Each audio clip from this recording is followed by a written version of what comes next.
What's going on, everybody? It's KBR Sports, the best sports talk show, your 24-hour day. I'm your host, Brendan Abbott, with my co-host, Nigel Patterson. Nigel, what's good, bro? How you living, man? Good evening, everybody. It's a chilly, nice Wednesday at night. I can't complain. How you been? Is it chilly? Yeah, a little bit. Oh, I didn't even know. For when I by the time I last time I was outside and I left from work, it was like I felt all right. It wasn't really too cold for me. Do you have a jacket on? Good point. Yeah, you have a sweater on? No. Wait. Okay. That's a good point. So, point is, my man was wearing a sweater and had to ask if he was wearing a sweater. Also, had a jacket on, so... You got a jacket on? Oh, I don't have a sweater on to do this. Oh, for real? No. I feel like it's just been... depending on where you are, it's either really crispy. What do you mean? Toasty? What do you mean where we are? We're not that far apart from each other. No, I'm talking about like people in general. Like, yeah, of course. Yeah, exactly. That's all. Okay. But alright, y'all. Here's the slate of topics for today. We're gonna talk about the Rams deciding to start the number one overall pick, Jared Goff. It'll be his first career start. Then we'll also get into we'll talk about some quarterbacks that might be better than one quarterback in the league that might surprise you. Then we'll also transition and talk about a certain NBA player who was ranked 21st amongst all players, and does he deserve to be ranked at that position? Then we'll get into the Packers and Titans game, and was the Titans win more so great Titans or bad Packers? And then we'll also get into the speed round, and we'll go over a slew of topics in our speed round. But to get things kicked off, man, Jared Goff, this will be his first career start this Sunday against the Miami Dolphins. As many of you know, well, maybe not, but we're going into week 11 essentially, and there have been 5 other rookie quarterbacks that have played before Jared Goff: Carson Wentz, Dak Prescott, Jacoby Brissett, and Cody Kessler and Paxton Lynch. Wentz and Prescott are the only 2 quarterbacks that have played every game of the season. So, Nigel, what do you expect from Jared Goff and the Rams in his debut start? Who are they playing? The Dolphins. Playing the Dolphins. Yeah. I don't expect too much from him. I'm not gonna put any arbitrary numbers out there because that'd be pointless. Mm-hmm. I just want to see the guy if he looks like an NFL quarterback, if he's making reads, if he can make the throws. It's the only 2 things I want to see. He can go out there and throw 2 picks, but as long as he looks like he's an NFL quarterback instead of looking like a guy like how Manziel looked on when he first went out there. He looked lost, the offensive line lost, everything just looked lost and hopeless, and it looked all gray. But I just want to see, he can't be much worse than Case. I mean, and that's the bar that you're looking for. As long as he's not as bad as he was, you're A-okay. Yo, and let me provide some perspective on, because Casey Keenum was the quarterback who Jared is essentially supplanting. So Casey Keenum on the season so far, he's thrown for 9 touchdowns, 11 interceptions. He has a completion percentage of 61, a passer rating of 76.8, and a QBR of 46.4. Near the bottom in every single category. Yes. The Rams as a team over the past 2 seasons are worst in passing yards per game, 193, passing touchdowns, 20, and QBR of 38. That's awful. They're dead last in those categories. Yeah. So this was a move that was necessary. It was absolutely necessary to happen. It needed to happen. It needed to happen probably a little bit soon. Probably should have happened after the bye week. But in the end, I made a point before saying that maybe he's not, you don't want to put him behind this offensive line. You don't want to put him out with these weapons.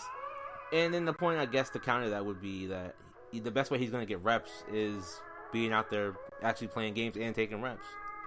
Yeah, and the thing is, I understood Jeff Fisher's rationale of having him sit behind Casey Keenum for some time, because this whole wave of quarterbacks having to play day one, like, everybody's gotten so used to instant gratification. Just Carter. You don't need to have a guy play right away. Just because he doesn't play right away doesn't mean he's trash. He's a bust. Because if you Jeff Fisher makes great points. I said 5 rookie quarterbacks here on this list played before Jared Goff got on the field. Well, Dak Prescott played because of injury. Jacoby Brissett played because of 2 injuries. Cody Kessler played because of an injury. Playing great, by the way. Yeah, Paxton Lynch played because Trevor Siemian got hurt. But even though they were kind of on the same level, but yeah, you get the point. And Carson Wentz, he played because they traded Sam Bradford. Yeah, they traded Sam Bradford because Teddy Bridgewater got hurt. So if you look at all those scenarios, you can really ask the question: would they have all played if injuries hadn't have played a role in it? I wouldn't say no for Dak. Well, no, because at some point Tony would have gotten hurt, so he would have had to play anyway. Come on. Still injury. Well, yeah, I mean, so down the line, but it's still injury. You said would he have played? So I said, yeah, he still would have played. Without injuries. I'm talking about without injuries. No, he wouldn't have played. Yeah, obviously not, because he's not going to overtake Tony Romo. He's not that good. Literally, the only guy on this list that probably would have played without an injury might have been Cody Kessler, and that's probably if. No, he wouldn't have. If RG3 played bad enough, and then Josh McCown would have started. If Josh McCown would have played bad enough, they wouldn't go that far down. I'm telling you, if each of those guys played bad enough, the Browns are at this point where they're like, they would whoever in there. No, if they're at the point of playing so bad that they wouldn't have put either of them in there, because then it would be a guarantee we're not going to win a game. Because if you thought about Cody Kessler was a rookie coming into a situation that was already bad, not bad actually, I shouldn't say that, terrible. So they're not going to sit there and throw a rookie out there. Well, and then when I look at it for the Rams' perspective, when you see for Jared Goff, the fact that he was, because the Rams' offensive line has been pretty. It's been okay.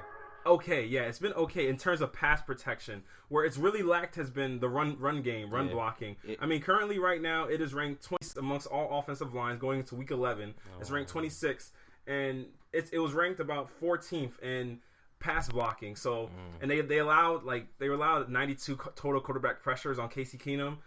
So the line is okay. You say 92. How is that relatively good, relatively bad? It's average. They're average. Okay. They're average offensive. But the thing is, by the standard of the offensive lines in the league, it's not great to be average. You know what I mean? Like lines like the Cowboys, the Raiders, those are exceptional lines. You know what I'm saying? But these guys are just an average offensive line. So looking at how they're literally almost last in every single in terms of team offense. They were 31st in total yards, last in points scored, and 29th in yards per play. Their offense was pretty much just so anemic. And the crazy thing is, I don't know what changed between Sunday evening and then Tuesday afternoon, because Jeff Fisher right after the game he said no, we didn't lose because of Casey Keenum. He's been so resolute and always saying that we did not lose because of Casey Keenum. Right. Then what do you know? You make a quarterback change. Well, because I mean, he's gotta think he's feeling a little bit of pressure. I mean, he's on what the record's 4-5. Not great. Hasn't had a winning record there yet. Gotta be feeling a little bit of pressure. So I mean, maybe he makes a change. See what he has for the last 6 weeks. You see what, because you eventually gotta see, because you can't go into next year. The worst thing they could possibly do is go into next year for Jeff Fisher, not for the team, but Jeff Fisher to go into next year and find out Jared Goff can't play. Oh, that'd be terrible. And then terrible. You're like, well, that'd be terrible. I don't have a quarterback. I don't have an offense. I'm not good enough to coach an offense. I'm probably gonna have another losing record, or I'm gonna finish 8-8, and probably gonna be the season's gonna be a little bit higher than it was this year. So so do you think that this move will really result in more wins? It can't be any worse. It can't be any worse. I mean, Casey Keenum's not just walking out there throwing interceptions. No, he's not. Well, how many interceptions? Yes, he throws one per game. Yeah, I mean, he's thrown 11 so far. So literally, he is actually going after 4 in one game. So he still threw 4. He still threw 11. But it's only 4 in one game. You don't sit there and say, well, Fitzpatrick threw 6 in one game. Don't worry about it. No, you don't. You say he threw how many every interception he did. Nigel. There's not that much difference between 4 and 6. There's not. It's not much of a difference. But you're the same guy that said, "Oh well, is the likelihood of Fitzpatrick getting back to 6 again is." It's unlikely. It's unlikely he's gonna throw 6 picks in a game again. I'm not wrong in that. That it's an anomaly. He threw 6 picks. Absolutely is. How many times have they thrown 6? But you can probably count on 2 hands how many times people have thrown 6 picks in a game. 4 picks. That's a little bit more common to happen. I can think of off the top of my head 3 times that's happened. Yeah, Fitzpatrick in one season. I mean, this is terrible, man. It is terrible. I've never said, you know what? Guy go out there and throw 4 picks. That's a good game. I never said that. I don't know, Nigel. Sometimes you making some land-based statements, bro. I'm just saying he can't be worse than. Let's not say he can't be. Let's hope he's not worse than Case. I mean, Case Keenum is literally the bottom of every. Even when Fitzpatrick was terrible, Case Keenum was still ranked below him somehow. He can't be that bad. Okay, well, do you think it was even smart? Do you think that this was smart to start him in week 17? In week 11 against the Dolphins? After the bye week. Because the Dolphins have won like 4 straight games. They're absolutely hot right now. Yeah, you know what I mean? So you're starting him against a team that's hot. The team, their team defense, as a defense, they're 17th in yards allowed. They're 17th in points allowed. So, they're 16th in points allowed. You know who I really feel bad for in this situation? Who? Todd Gurley. He's about to have 13 in the box every play. Why do you think it's going to increase in number? No, because they're going to absolutely go in the first game and say, you know what, Jared Goff beat us. But they say that Jared Goff has his arm talent is way more. He's way more talented in terms of arm talent than. Got to show it on the field though. Until it shows it on the field, they're gonna just stack they're gonna stack the box against Todd Gurley until he does so.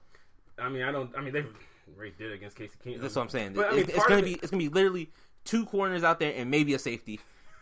That's the only people that's gonna be there. Everybody else is gonna be in the box. There's no point. They're gonna say beat us, Jared.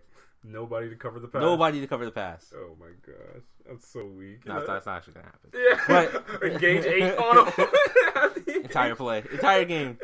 But no, for real though, I did see one time that when the Rams played the Cardinals, I saw Honey Badger coming up. I was like, wait, hold on a second. I saw everybody coming up. I saw Patrick Peterson creeping into the box. I was like, Tavon Austin's on the outside. Bro, they hiked the ball. They gave it to Todd Gurley. I saw him get swarmed. It was terrible, man. I felt so bad for him. But see, that's one thing I do hope this movie will do is help spring Todd Gurley free more often. Because hopefully, if Jared Goff shows he can do some things with that arm, it'll entice people to back up and maybe actually make the offensive line. Maybe the quarterback will actually use Todd Gurley as a receiving option, because that's one thing they don't do often. They don't use him in the receiving game like other teams use a Le'Veon Bell, a LaShawn McCoy, Ezekiel Elliott. I don't understand it. I never got it. Like how the Titans use DeMarco Murray. If you obviously can't get your running back to get through the holes and his offensive line isn't blocking well enough, give him the ball in space. Yeah, give him the ball in space. That's the crazy thing. I sit here and I will watch Rams games. Like last week, Todd Gurley had 1 reception for 8 yards. It's terrible, man. And then he had like 21 carries for 64 yards. That's going nowhere real fast. Yeah. So I just sit there. I'm like, man, I don't think it takes a space scientist, astronomist to realize the little things you can do to help scientist. Look, man, I said the right term afterwards, man. But anyways, going on to speaking of quarterbacks. On the other side of the break, we're going to talk about a few quarterbacks that could be better than a quarterback that might surprise you. All right, y'all. It's KBR Sports. Stay tuned. Oh.